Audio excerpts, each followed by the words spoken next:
போலி மருந்து விவகாரத்தில் தனக்கு தொடர்பு இருப்பதாக நிரூபித்தால் அரசியலில் இருந்து விலக தயார் என்று புதுச்சேரி உள்துறை அமைச்சர் நமச்சிவாயம் சவால் விடுத்துள்ளார். நிரூபிக்க தவறினால் முன்னாள் முதலமைச்சர் நாராயணசாமி பதவி விலக வேண்டும் எனவும் செய்தியாளர்களை சந்தித்த அவர் கூறினார்.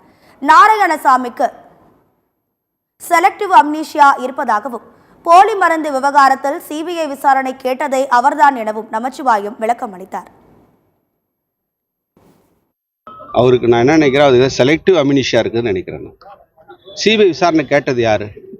அவர் தான் சிபிஐ விசாரணை கேட்டார், வேற யாரும் சிபிஐ விசாரணை. அதுக்கப்புறம் தான் எங்களுடைய பாரதிய ஜனதா கட்சியுடைய தலைவர், அவர் கேட்டதுக்கு அப்புறம் தான் எங்கள் பாரதிய ஜனதா கட்சி தலைவர். அதை ஒட்டி எங்களுக்கு எந்தவித பயமும் இல்லை, நாங்கள் யாரும் இதில் குற்றம் இல்லை, ஈடுபடலை. அதனால் நீங்கள் தாராளமாக சிபிஐ என்கொயரி வைங்க அப்படின்னு அவர் கொடுத்த பெட்டிஷனை சப்போர்ட் பண்ணி தான் எங்களுடைய பாரதிய ஜனதா கட்சியுடைய தலைவர் கொடுத்துருக்கிறார். ஒரு முதலமைச்சராக இருந்தவர், மத்திய அமைச்சராக இருந்தவர், ஒரு நீண்ட அரசியல் அனுபவம் உள்ளவர், ஒரு நிர்வாகத்தில் இருந்தவர். அவர் இப்படியெல்லாம் பேசுறது வேடிக்கையா இருக்குது, விந்தையா இருக்குது. நான் அதில் சம்மந்தப்பட்டிருக்கிறேன்னு முன்னாள் முதலமைச்சர் நாராயணசாமி நிரூபிச்சுட்டா நான் அரசியல் விட்டு விலக தயார். அவர் சம்மந்தப்பட்டிருந்தாருன்னா அவர் அரசியல் விட்டு விலக தயாரா?